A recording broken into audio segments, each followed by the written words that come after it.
All right. So, what is the best way to describe Blindsided without giving it all away?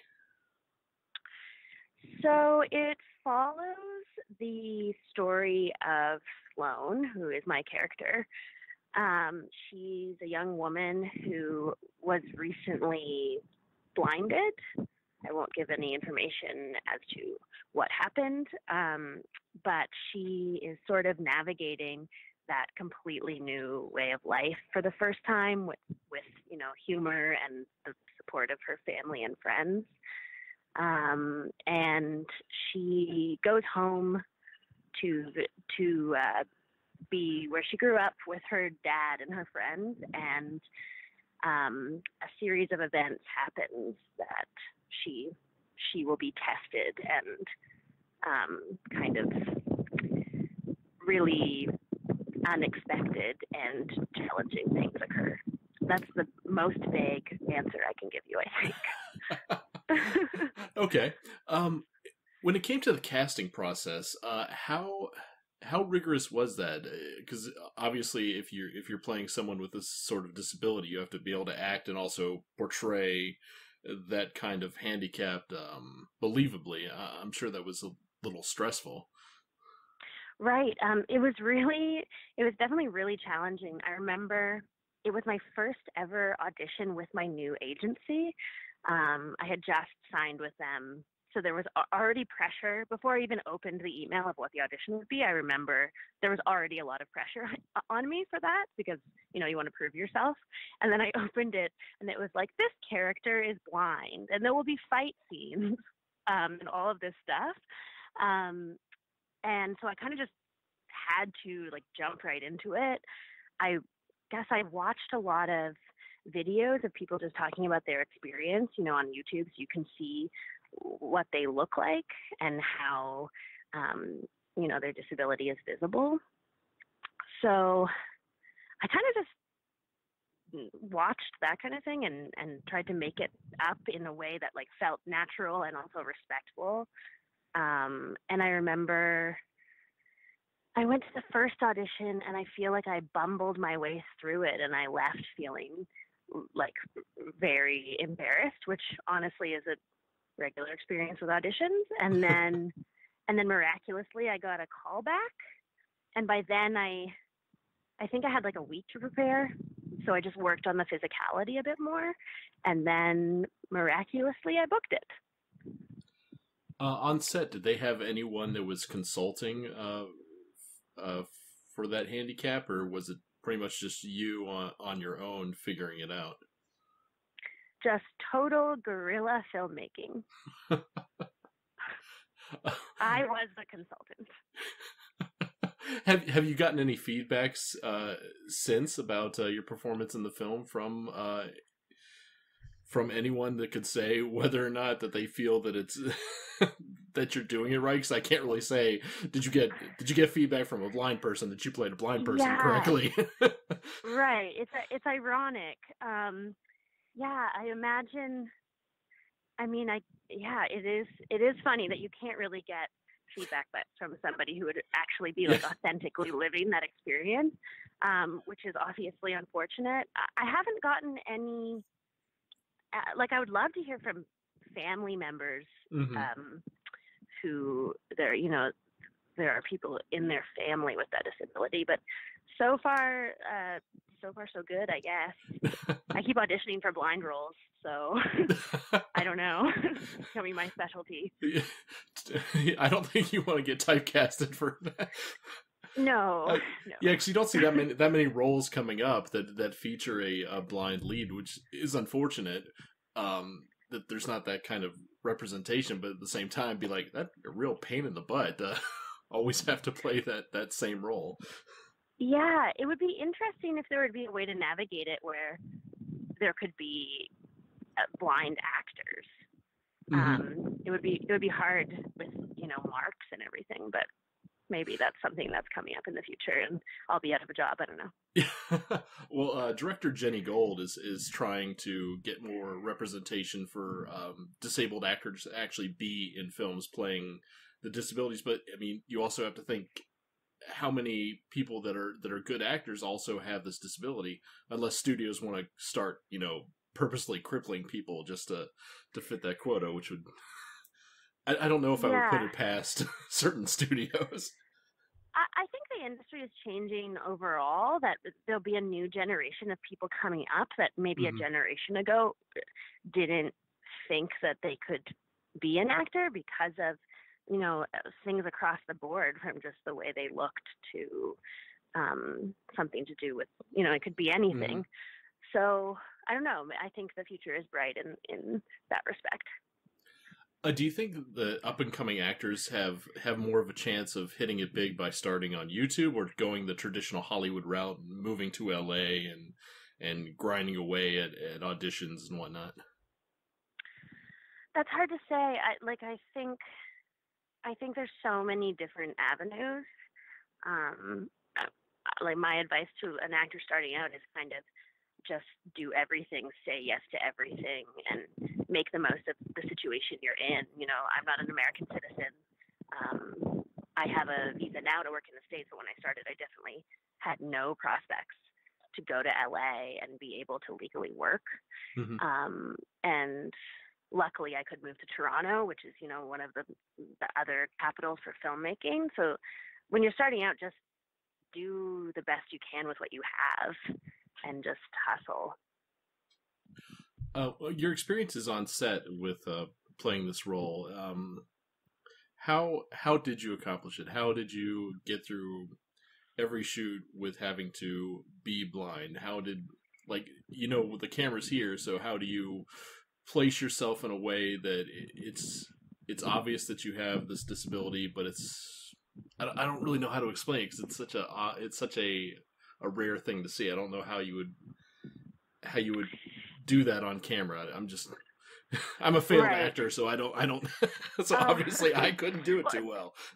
plain blind is not the bar for good acting, so don't worry about that. That's not something you learn in acting class, that if you can't do, you can't make it. But I mean, in terms of like the actual physicality, I didn't. I guess you could do where, like, it's actually like a trick of the camera. You're just always looking in a different spot. Like, your eye Hmm. line is kind of in a irregular spot. But I can't really explain what I did. I actually did something physical that kind of hurt my eyes over time. Kind of like blurring your vision Mm. so that you'd have no focus point. I kind of used Son of a Woman and just tried to do what he did. So it's like you actually have to use your eye muscles to do it, but at the same time, like, not focus them anywhere. Hmm.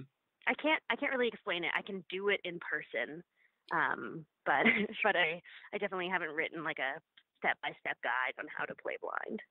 Was it kind of like having 1,000 yard stare, but you're kind of like staring just right outside of the soundstage, just into nothing? It's kind of like that, but you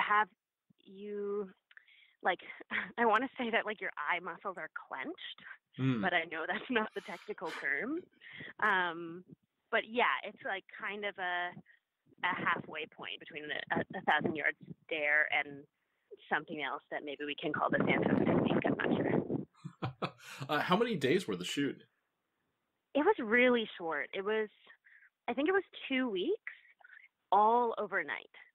So the cast and crew did not see sunlight for 2 weeks. It was insane. I've never done anything like that. It really got you in the mood to make a horror film. Things felt very bleak by the end. It was like one of the most grueling shoots I've ever been on. Not to disparage it, because it was so much fun, but it was Hmm. definitely a trip. Do you find yourself having to work out of the character that you've been playing after a film wraps? That you have like this little transition period before you get back to being you again? No, I like. I mean, it depends. I. It's more about the mood than the character. Hmm. So I remember I remember feeling like pretty sad after this movie ended because I mean, there's empowering parts of the movie, but it's definitely in no way a comedy. Hmm. Um, when you make a light movie, I think you feel, or I feel lighter when I'm going home. If you make a sad movie, you're feeling a bit moodier. It's more about shedding like just the feeling. When it comes to empowerment, how do you feel Hollywood's moving forward on that for female roles? Do you see better representation on screen for women that without just being like they always have to play this like static strong woman trope that we've seen for 30 years? Do you see more nuanced strong female characters coming out? It's a total mixed bag. So I see the same sort of one-dimensional female characters, and at the same time, every once in a while, you'll be surprised by something that's more nuanced and individualistic. I think I'm optimistic that things are changing, Hmm. especially as we have more women in the writing room and more female directors and female producers.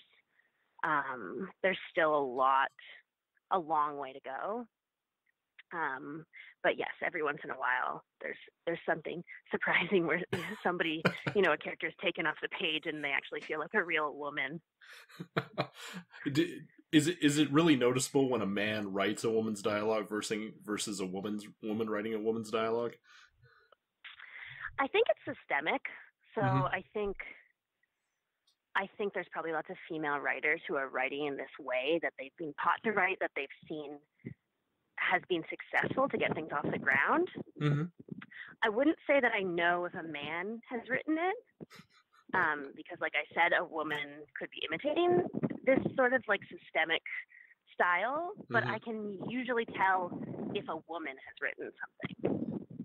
What are those kind of giveaways that signal that to you? I mean, it's pretty simple. The characters are written like they could be a real person who's multidimensional and interesting and has a soul. So basically, we men write very soulless women. No, I don't want to say, I don't want to draw those sort of hard Yeah, lines. I I understand. think there's lots of like beautiful men who, are feminists and champion equality. But like I said, there's a long way to go.